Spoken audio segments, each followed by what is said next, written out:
This week on Sirius Social, we'll be looking at how Twitter's ad proposition has improved in recent months and why you should be including Twitter in your paid media buying plans. So, Colin, what happened with Twitter's ad proposition 18 months ago?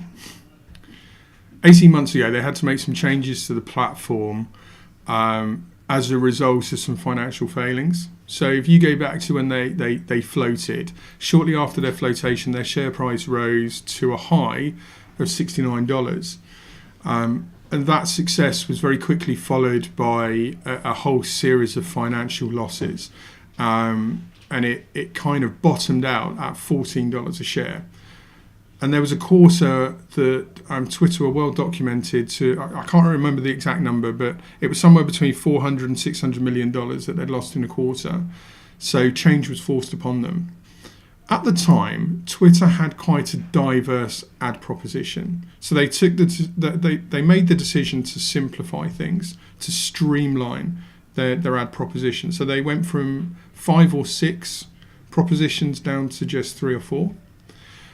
They made a series of staff cutbacks. They restructured the business. At the time, I was super critical of them because one of the things that they took away from their advertising was the ability to retarget an engagement. They had a retargeter function, as they called it. So when somebody liked a tweet or retweeted a tweet, we could lift that data and build a custom audience out of it. And we used to be able to serve paid media to them. And they switched that off, and I have no idea why they did it.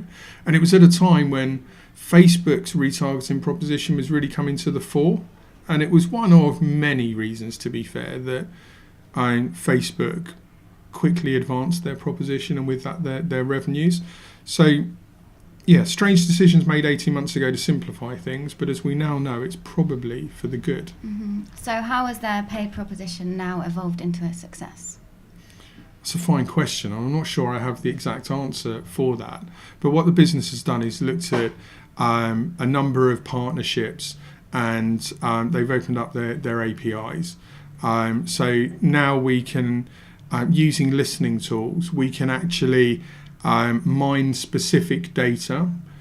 So we work with Brandwatch here. I can't tell you exactly what we do with Brandwatch for intellectual property reasons, but we can lift specific data and then we can take that into Twitter for targeting. And we've had great success doing this. So we can target people's content within their bios, for example. So if there's a chief exec out there that says, I'm being really daft now because I'm sure the chief exec of Citrix doesn't refer to himself as that, but if that person did write that in the bio, we can then target advertising to it. So for our tech clients who are all about putting strategic information in front of C-suite operatives, that's a very influential tool for us now. Okay. You've kind of just covered my next question, but how else are we using this as an agency to our advantage? Well, videos always perform really well on Twitter and the advertising of it. Social media broadly, the success of it is when we serve relevant content to relevant audience. And where Twitter lost their way a bit, they became what I call a spray and pray proposition, where we knew within audience sets there would be relevant people, but we never had any kind of understanding as to how accurate our targeting was.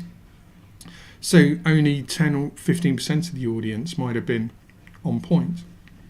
Now, because of the tools, we're able to guesstimate that it's sort of 80, 90, sometimes 95%. In November last year, we just got back from filming extensively at Fujitsu Forum, and we'd cultivated somewhere in the region of 15 videos that were tech-focused and then sector-specific. So, for example, if you were a transport company that works with the likes of Fujitsu from a technology perspective, there was a video that was super relevant for you. It spoke about the state of industry and where it was going and the technology advances that we were going to expect through some pretty innovative technology over the next 24 months. Through the targeting and the deployment of live video, we were reaching millions of people watching full views of videos. So none of this 3-second view or 30-second views. We were able to hone in on a very active and a very relevant audience, and we got great awareness off the back of it. Great, thank you for the insight. If you want to watch any of our Serious Social videos, they're all on our website, or if you search for the Serious Social hashtag. Thanks for tuning in.